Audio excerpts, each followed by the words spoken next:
அன்பு நெஞ்சங்களுக்கு இனிய இனிய வணக்கங்கள். மு.க. ஸ்டாலினுக்கு சிக்கலோ சிக்கல்கள்ங்க. இதை பயன்படுத்திக்கிட்டு அவரை தோற்கடித்து விடும் எங்க மோடியுடைய 3D ஃபார்முலா அப்படின்னு அடிச்சு பேசுறாங்க கமலாலயத்து நிர்வாகிகள்.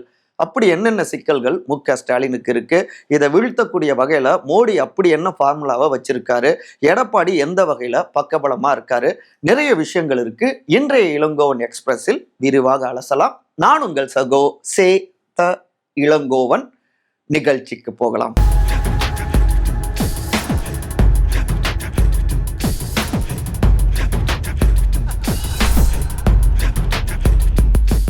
சிஎம் சார், உங்கள் துறையில் எத்தனை பஞ்சாயத்துகள், இதெல்லாம் நியாயமா? நம்ம செக்மெண்ட் டைட்டில் சொன்ன மாதிரி தாங்க, முதலமைச்சர் திரு மு.க. ஸ்டாலின் அவர்களே, இதெல்லாம் உங்களுடைய கண்களுக்கு தெரியுதா இல்லையா அப்படிங்கிற கேள்விகள் வருது. ஏன்னா ஒரு நாளிதழை நம்ம திறந்தோம்னா தினந்தோறுமே கொலை கொள்ளை இல்லை ஏதாவது கிரைம் செய்திகள் இல்லாமல் ஒரு நியூஸ் பேப்பரை நம்மளால் புரட்ட முடியுதா? ஆட்சி தொடங்கின காலகட்டத்தில் இதே போல் பிரச்சனைகள்லாம் வந்தப்போ எதிர்க்கட்சிகள்லாம் கேள்வி கேட்டாங்க. இரும்பு கரம் கொண்டு நாங்கள் அடக்குவோம், சர்வாதிகாரமாக, அதாவது தவறுகளை கண்டிப்போம் அப்படின்லாம் சொல்லியிருந்தாரு முதலமைச்சர். இன்னைக்கு ஆட்சி முடிய போகுது. தேர்தல் தேதி அறிவிக்கிற இந்த நேரத்திலையும் தினந்தோறும் அத்தனை பஞ்சாயத்துகள். அப்ப இந்த ஆட்சி சட்டம் ஒழுங்கு சரி செய்யாத ஒரு மோசமான ஆட்சி தான். சட்டம் ஒழுங்கு பள்ளி இழிக்கிறது, இதுதான் உங்களுடைய ஆட்சியா அப்படின்னு கேள்விகள் எல்லா பக்கம் இருந்து வருது. இதையே கையில் எடுத்து எதிர்க்கட்சிகள் கடுமையாக ஆளும் திமுகவை விமர்சிச்சுக்கிட்டு இருக்காங்க.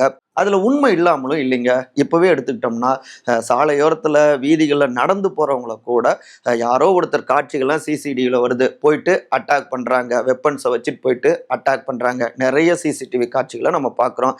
குறிப்பிட்டு சொல்லணும் அப்படின்னா இங்க நாங்குநேரியில அந்த கொலைவெறி தாக்குதல் பார்த்தாலே பதற வைக்குது. அதுக்கு அடுத்து இப்போ பார்த்தோம்னா மானாமதுரையில் அங்கே திரு ஆகாஷ் அவருக்கு நடந்த கொடுமை, அதாவது ஒரு வழக்கில் இதே போல் கிரைம் பண்ணாரு அப்படின்னு அந்த புகாரின் பேரில் அவரை பிடிச்சிட்டு போகிறாங்க. அதுக்கப்புறம் அவரை கொடூரமாக போலீஸு, அதாவது 2 காலுக்கு கீழே கல்லை கட்டிட்டாங்க, ஈர சாக்கை கட்டிட்டு இரும்பு கம்பியால் அடித்தாங்க அப்படிங்கிற மாதிரிலாம் அவர் சொன்னதாக வாக்குமூலங்கள் தொலைக்காட்சிகளில் சமூக வலைதளங்களில் வெளியானது. அதன் தொடர்ச்சியாக அவர் மரணம் அடைஞ்சிருக்காரு. இதற்கு நியாயம் வேணும் அப்படின்னு சொல்லி காவல்துறைக்கு எதிராக மானாமதுரையில் அங்கே மக்கள்லாம் தொடர்ந்து போராடிட்டு இருந்தாங்க. அந்த செய்திகள் தொடர்ந்து நம்ம நாளிதழ்களில் நம்ம பார்த்துட்டு தான் இருக்கோம். இப்போ அதை ஒட்டி காவல்துறையில் 16 போலீஸார் மீது வழக்கு பதிவும் செய்யப்பட்டிருக்கு அப்படின்னு செய்திகள் வருதுங்க. இன்னொரு பக்கம் பார்த்தோம்னா தூத்துக்குடி குளத்தூர்ல நடந்த அந்த சிறுமிக்கு நடந்த கொடூரங்க. இயற்கை சார்ந்த விஷயங்களை கழிக்கிறதுக்காக அவங்க ஒதுங்கியிருக்காங்க, கழிப்பட வசதி இல்லை அப்படின்னு. அதுக்கப்புறம் சடலமாக பிணமாகத்தான் அவங்க மீட்கப்பட்டாங்க. அவங்களுடைய உடல்ல காயங்கள் நிறைய இருந்தது தூத்துக்குடி மாணவிக்கு. இந்த மரணத்திலும் மர்மம் இருக்கு அப்படின்னு தொடர்ந்து இந்த விஷயத்தை கையில் எடுத்து பகுதி மக்கள் போராடிட்டு இருக்காங்க. அதிமுக தொடங்கி, பாஜக தொடங்கி, நாம் தமிழர் கட்சி தொடங்கி, தாவேக தொடங்கி பலரும் இந்த பாதிக்கப்பட்ட பெண்ணுடைய குடும்பத்தினருக்காக நியாய குரல்களை எழுப்பி கொண்டே இருக்காங்க. பாலியல் வன்கொடுமை செய்யப்பட்டிருக்கா அப்படின்னா விசாரணை ஓடிக்கொண்டிருக்குங்க. தூத்துக்குடி மாணவிக்கு நேர்ந்த கொடூரம். அதுக்கப்புறம் கூட்டணி கட்சியினரையும் கூட விடலைங்க. சிவகங்கையில அதனுடைய எம்பி திரு கார்த்திக் சிதம்பரம் அவருடைய அலுவலகத்தின் மீது பெட்ரோல் குண்டு வீசப்பட்டது அப்படின்னு செய்திகள் வருது. ஏற்கனவே பார்த்தோம்னா திருபுவனம்ல இதே போலதான் காவலாளி திரு அஜித்குமார், அவரு காவலர்களாலேயே அடித்து கொலை செய்யப்பட்டார் அப்படின்னு. அது எந்த அளவுக்கு அவருடைய அந்த மரணம் தமிழ்நாட்டையே உழுக்குனது. எதிர்கட்சிகளும் அதை கையில் எடுத்து எந்த அளவுக்கு ஆளுங்கட்சியுடைய தவறை கண்டிச்சிருந்தாங்க. இந்த நிலையில தொடர்ந்து தென் மாவட்டங்கள்ல அதிக அளவுல, ஒட்டுமொத்தமான தமிழ்நாட்டிலையும் பிரச்சனை இருக்கு, அதுல குறிப்பா தென் மாவட்டங்கள்ல அதிக அளவுல சட்டம் ஒழுங்கு சிக்கல்களும் இருக்கு. இவை எல்லாவற்றையுமே கண்டும் காணாமல் வேடிக்கை பார்த்துட்டு இருக்காரு முதலமைச்சர். இன்னும் டிஜிபியை கூட நியமிக்காத முதலமைச்சரா இருக்காரு. அவருடைய துறையின் கீழே தான் இப்படிலாம் நடந்துட்டு இருக்கு. காவல்துறை அவர் தானே கையில வச்சுட்டு இருக்காரு. தாவேகா கூட கடுமையாக இப்ப விமர்சிக்கிறாங்க. தற்காலிக டிஜிபி வச்சிட்டு இருக்கீங்க, டிஜிபியை இன்னும் நியமிக்கல, நீங்க தாங்க, உங்க ஆட்சி தாங்க தற்குறி அப்படின்னா திரு ஆதவ் அர்ஜுனாலாம் கடுமையா விமர்சிச்சிருக்காரு. அவர் இன்னொரு பக்கம் சிஎம் விமர்சிச்சது அது தவறு அப்படின்னு அவரை நோக்கியும் கேள்விகள் வந்துகிட்டு இருக்கு. ஆனாலும் பொதுவாக சட்டம் ஒழுங்கு மோசமா இருக்குங்கிற விமர்சனம் இப்ப அதிகரிச்சிருக்கு திமுகவுக்கு எதிராக.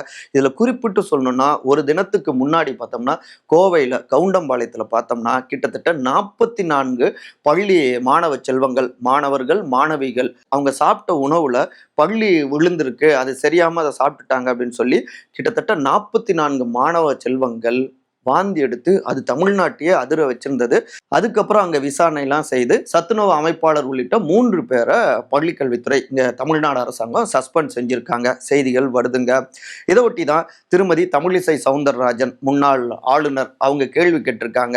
எங்க கரூருக்கு உடனே ஓடி போய் அழுதாரு அமைச்சர் திரு அன்பில் மகேஷ் பொய்யாமொழி. கரூருக்கு போனவருக்கு இப்ப கோவைக்கு போக தெரியலையா, எல்லாமே அரசியல் நாடகம் அப்படின்னு ஆளும் திமுகவை கடுமையாக அட்டாக் பண்ணியிருக்காங்க. இப்படி சட்டம் ஒழுங்கு சிக்கல்களால தமிழ்நாடு சின்ன பின்னமாகிட்டு இருக்கு, இந்த ஆட்சியை தூக்கி எறியணும் அப்படின்னு ஒரு பக்கம் அதிமுக போராட்டங்களை அறிவிச்சிருக்காங்க. மார்ச் 17ஆம் தேதி நடக்குதுங்க. அதே போல பாஜகவுமே மார்ச் 15ஆம் தேதி திமுக அரசாங்கத்துக்கு எதிராக போராட்டங்களை முன்னெடுக்கிறாங்க. இப்படி எதிர்க்கட்சிகள்லாம் சட்டம் ஒழுங்கு சிக்கல்களை கையில் எடுத்து திமுகவுக்கு குடைச்சல்களை கொடுக்க, அதே நேரத்தில் திமுக சைட்லயோ எங்க சட்டம் ஒழுங்கு சிக்கல்கள் எல்லா ஆட்சி காலத்திலையும் இருக்கு, இங்க உடனுக்குடன் நாங்க ஆக்ஷன்ல இறங்குறோம், இத்தனை பேரை சஸ்பெண்ட் பண்றோம், யார் புகார் கொடுத்தாலும் நாங்க பதிவு செஞ்சிடறோம், அதனாலேயும் எண்ணிக்கை அதிகரிக்கிற மாதிரி உங்களுக்கு தெரியும். மற்றபடி முந்தைய அதிமுக ஆட்சி மாதிரி தூத்துக்குடி சம்பவம் மாதிரி எல்லாம் மோசமான இது இப்ப நடக்கல அப்படின்னு திமுகவினர் முட்டு கொடுத்துட்டு இருக்காங்க அவங்களுக்கு ஆதரவாக. இப்படியாக பிரச்சனைகள் ஓடுதுங்க. இன்னொரு பக்கம் பிரேமலதாவை அப்செட் ஆக்கிய ஸ்டாலின் திமுக கூட்டணிக்குள்ளாரியே தொடர்கின்ற தொகுதி பங்கீட்டு சிக்கல்கள்ங்க. இந்த மும்பை இந்தியன்ஸ் டீம் இருக்கு இல்லைங்களா, ஐபிஎல்ல இருக்கிற எல்லா நல்ல பிளேயர்ஸையும் அவங்க டீம்ல எடுத்து வச்சுப்பாங்க, எவ்வளோ வேணாலும் பைசா கொடுத்து. ஆனா எங்க சிக்கல் வரும்னா 11 பேர் தானே ஆட முடியும், யாரை 11ஸ்ல செலக்ட் பண்றது அப்படிங்கிறதுல சிக்கலாகும். இதனாலேயே நிறைய முறை கோப்பையும் வெற்றி அடைஞ்சிருக்காங்க, நிறைய முறை செமிஃபைனல் கூட போகாம அவங்க லீக்லயே வெளியிலயும் வந்திருக்காங்க. ஸோ அதே மாதிரியான ஒரு சூழல் திமுகக்குள்ளார இருக்கு. இப்ப காங்கிரஸ் பூச்சாண்டி காமிச்சிட்டு இருந்தாங்க ஆட்சி அதிகாரத்தில் பங்கு அப்படின்னு. அவங்கள சரி கட்டணும், அவங்கள ஆஃப் பண்ணணும் அப்படிங்கிறதுக்காகவே இன்னொரு பக்கம் முன்னாள் முதலமைச்சர் திரு ஓ பன்னீர்செல்வம் அவங்க டீமையே திமுகவில் ஐக்கியமாக்கிட்டாங்க. தேமுதிகவை கூட்டணிக்குள்ளார கொண்டு வந்திருந்தாங்க. இப்ப என்னடானா காங்கிரஸ் பஞ்சாயத்து முடிஞ்சிருச்சு, 28+1 அப்படின்னு அவங்க ஓகே பண்ணிட்டாங்க.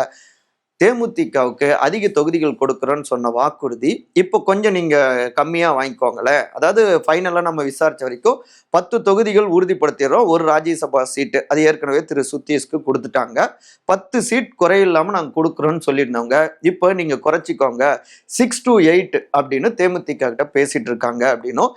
இதனாலேயே திருமதி பிரேமலதா விஜயகாந்த் தேமுதிகவுடைய பொதுச் செயலாளர் அவங்க ரொம்பவே அப்செட்டு அப்படின்னு சொல்றாங்க. அதனாலதான் சிஎம் திரு மு.க.ஸ்டாலின் அவருடனான சில மீட்டிங்கையும் அவங்க தவிர்த்தாங்க அப்படின்லாம் தகவல்கள் வருது.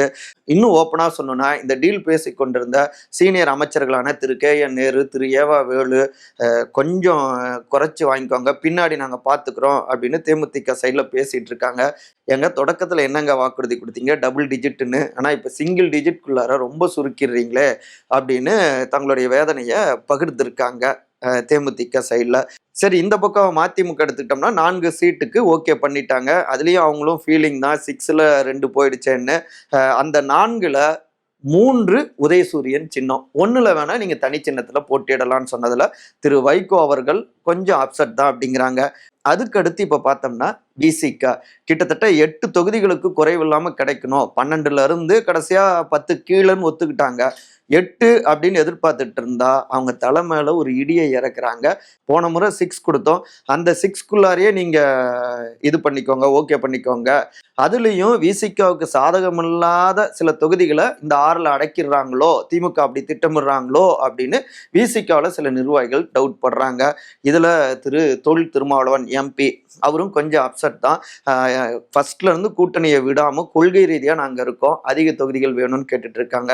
அதற்கடுத்து மிக முக்கியமாக சிபிஐ சிபிஎம் 2 முக்கியமான இடதுசாரி கட்சிகள் 2 தரப்புக்குமே 6 அதுக்கும் குறைவாக தொகுதிகளை வாங்கிக்கோங்க அப்படின்னு இப்ப பேசிட்டு இருக்காங்களாமா.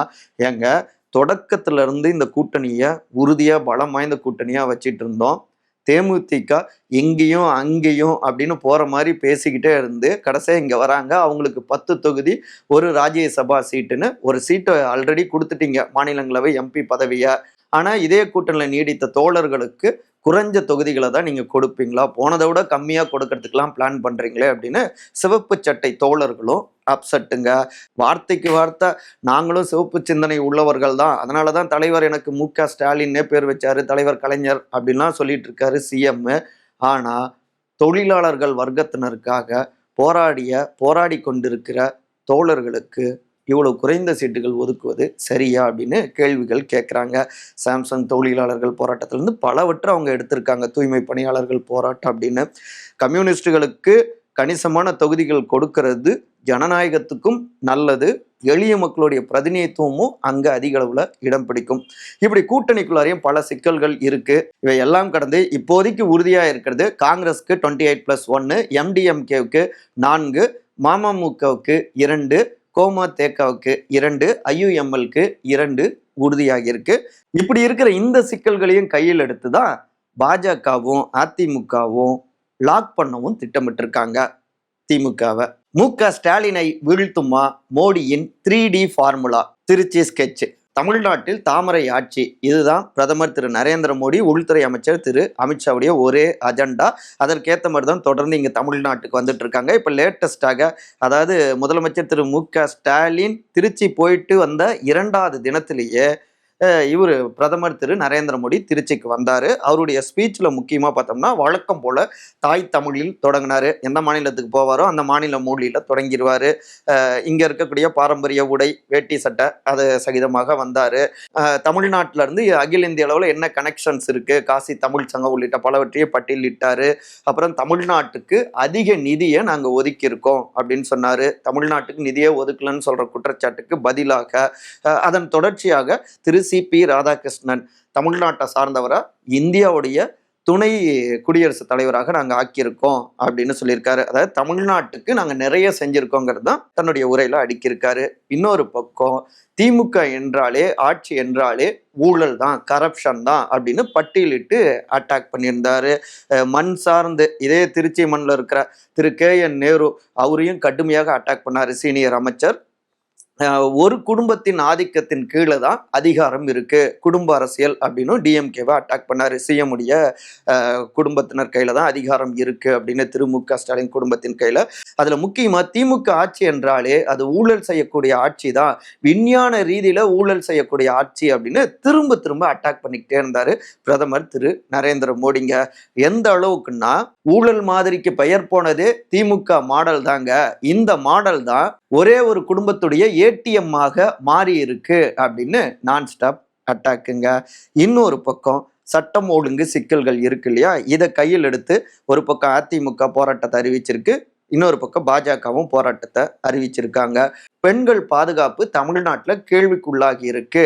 நாங்கள் ஆட்சிக்கு வந்தா பெண்களுடைய எதிர்காலத்தை வளமையானதாக, சிறப்பானதாக மாற்றுவோம் அப்படின்னு ஃப்ரண்ட் பேஜ் நியூஸாகவே கொடுத்திருக்காரு பிரதமர் திரு நரேந்திர மோடிங்க. அதுக்கப்புறம் அவருடைய 3D ஃபார்முலா. 1, அவங்க கையில் இருக்கக்கூடிய விசாரணை அமைப்புகள், இடி, ஐடி, அப்புறம் சிபிஐ, தொடர்ந்து தமிழ்நாட்டில் இருக்கக்கூடிய பல்வேறு அமைச்சர்களுக்கும் இந்த 3 விசாரணை அமைப்புகளும் குடைச்சல்களை கொடுத்துட்டு இருக்கு. 2வது அவங்களுடைய ஐடி அணியினர் ஊழல் அமைச்சர்கள் அப்படின்னு பட்டியலிட்டு திரு கே.என். நேரு தொடங்கி திரு செந்தில் பாலாஜி, இப்ப அமைச்சரா இல்லை ஆனாலும் திரு பொன்முடி உள்ளிட்ட பலரையும் வரிசையாக்கி தொடர்ந்து இந்த சோசியல் மீடியா கேம்பெயினையும் முன்னெடுத்துட்டு இருக்காங்க, ஊழல் ஆட்சி அப்படின்னு. 3வதாக ஒவ்வொருத்தருக்கா சம்மன் அனுப்பி இதுல லாக் பண்ணவும் திட்டமிட்டு இருக்காங்க மந்திரிகளை. அவங்க இதுலயே சுருங்கி போயிட்டாங்கன்னா மற்ற அவங்களுக்கு பொறுப்பு ஒதுக்கப்பட்ட ஒவ்வொருத்தருக்கும் 30-40 தொகுதி ஒதுக்கி இருக்காங்களா, அதுல கவனம் செலுத்த முடியாது. அங்க ஈஸியா அட்டாக் செஞ்சு பல தொகுதிகளை கைப்பற்றி விட முடியும் அப்படிங்கிறது மோடியுடைய ஒரு நம்பிக்கையா இருந்துட்டு இருக்குங்க. இதற்கு உதவிகரமாக அதிமுக பொதுச் செயலாளர் திரு எடப்பாடி கே. பழனிசாமி இருப்பாரு அப்படின்னு நம்புறாங்க. அதுக்கேற்ற மாதிரிதான் மேற்கு மண்டலத்துல அதிமுக பாஜகவுடைய கூட்டணி வலிமையா இருக்கு. வட மாவட்டங்கள்ல திரு அன்புமணியுடைய பாமக இருக்கு. சவுத் எடுத்துக்கிட்டோம்னா திரு டிடிவி தினகரன் அமமுக கூட்டணியில இருக்காங்க. அதிமுகவுக்கு இருக்கக்கூடிய வாக்கு வங்கி எல்லோரையும் ஒருங்கிணைக்க பாஜக நிச்சயமாக இந்த 2026 ஆட்சி மாற்றத்தை ஏற்படுத்திட முடியும் அப்படிங்கிறது மோடியுடைய நம்பிக்கையா இருக்கு. இதுதான் அமித்ஷா வகுத்து கொடுத்திருக்கிற சூத்திரமாகவும் இருக்குங்கிறாங்க கமலாலயத்து சீனியர் நிர்வாகிகள். ஆனாலும் முன்ன தந்தை பெரியார் அவர்களுடைய புகைப்படத்தை நீக்கினாங்க. அவங்க பணியில சொல்லணும்னா என்டிஏவுடைய மீட்டிங்ல மதுரையில. அடுத்து திருச்சி மீட்டிங்ல தமிழ்நாட்டு தலைவர் திரு எடப்பாடியுடைய போட்டோவையே நீக்கிட்டாங்க. பல இடங்கள்ல கட் அவுட்ல அவர் இருந்தாலும் முக்கியமான அந்த முகப்பு கட் அவுட்ல அவருடைய படம் மட்டும் மிஸ்ஸிங். இது எல்லாமே ஒரு குறியீடு தாங்க. போற போக்குல இந்த கட்சியே இல்லாம பண்ணிட்டு முழுமையாக கபலீகரம் செய்து தமிழ்நாட்டில் தங்களை நிலைநிறுத்திக்கிறது தான் பாஜகவுடைய திட்டம். அதுக்கு பலியாகிட்டு இருக்கீங்களே அப்படின்னு அதிமுகவை நோக்கியும் விமர்சனங்கள் வந்துகிட்டு இருக்கு. குறிப்பா திரு எடப்பாடியை நோக்கி இதையே கையில் எடுத்து இதுதான் டெல்லி உங்களை அடிமைப்படுத்திக்கிட்டு இருக்கு, சுயமரியாதையோடு நாங்கள் ஆட்சி நடத்துறோம், அதான் திராவிட மாடல் 2.0வும் கூட அப்படின்னு பரப்புரையை தீவிரப்படுத்துறாரு முதலமைச்சர் திரு மு.க. ஸ்டாலின். சுத்தி ஸ்கெட்சு போட்டு வேலை பார்க்குறாங்க. மதுரை, திருச்சி இப்படி பல இடங்களும் போய் தமிழ்நாட்டை கைப்பற்றணும் அப்படின்னு நினைக்கிறாங்க.